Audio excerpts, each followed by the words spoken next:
আসসালামু আলাইকুম। সম্মানিত কুয়েত প্রবাসী, আপনারা অনেকেই জানেন যে কুয়েতে ভিজিট ভিসা থেকে রেসিডেন্সিতে করার একটা সুযোগ করে দিয়েছে। এই খবর যখন চারদিকে প্রকাশ পায়, এরপর থেকে কিন্তু বাংলাদেশ থেকে অনেকেই কিন্তু আমাদের সঙ্গে যোগাযোগ করেছেন এবং জানতে চেয়েছি যে ভাই, আমি ভিজিট ভিসা কীভাবে আসবো, কীভাবে অ্যাপ্লাই করব, বা ভিজিট ভিসাতে এসে আমি আমার ভিসাটি রেসিডেন্সিতে কনভার্ট করতে পারবো কিনা।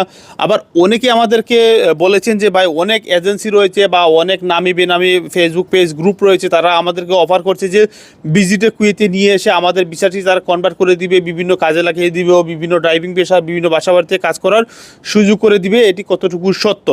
তো আমরা যখন এই বিষয়টি দেখলাম এবং যাচাই বাছাই করলাম, দেখলাম যে সত্যি এগুলা কিন্তু অনেকেই করছেন এবং অনেক প্রতারক চক্র রয়েছেন, যারা কিনা বিভিন্নভাবে মানুষের সঙ্গে প্রতারণা করেন এবং কুয়েতে বিভিন্নভাবে ভিসা সম্বলিত এই সমস্ত প্রতারণা ঘটিয়ে চলেছেন। এবং বাংলাদেশেও কিন্তু কিছু এজেন্সি রয়েছে। তার এই ধারাবাহিকতায় বাংলাদেশ দূতাবাস কুয়েতের সাথে আমরা যোগাযোগ করি এবং সেখানে সম্ভাব্য যে প্রতারণা, সেই প্রতারণাকে প্রতিহত করার জন্য বাংলাদেশ দূতাবাসের সঙ্গে আমরা আলোচনা করি এবং বাংলাদেশ দূতাবাসের কাছে একটি মেইল পাঠাই। এবং তারই পরিপ্রেক্ষিতে গতকাল তারা তাদের ফেসবুক পেজে ভিজিট ভিসা নিয়ে একটি সুন্দর একটি পোস্ট করেছেন এবং সেখানে আসলে প্রবাসীদেরকে সতর্ক করেছেন এবং কারা কারা ভিজিটে এসে তারা তাদের ভিসাটিকে রেসিডেন্সিতে কনভার্ট করতে পারবেন, কারা সেটি করতে পারবেন না বা কারা আসতে পারবেন, সেটি কিন্তু বাংলাদেশ সরকার বা বাংলাদেশ দূতাবাস তারা তাদের ফেসবুক পেজে এই আপডেটটি দিয়েছে। মূলত হচ্ছে কি, আমি যদি আপনাকে শর্টকাটে বলি, যে শর্তগুলোর কথা বলা হয়েছে সেখানে কিন্তু বাংলাদেশিরা আসলে কয়জন সেটি আসতে পারবেন বা এসে এখানে সেটা করতে পারবেন সেটি কিন্তু বলা মুশকিল।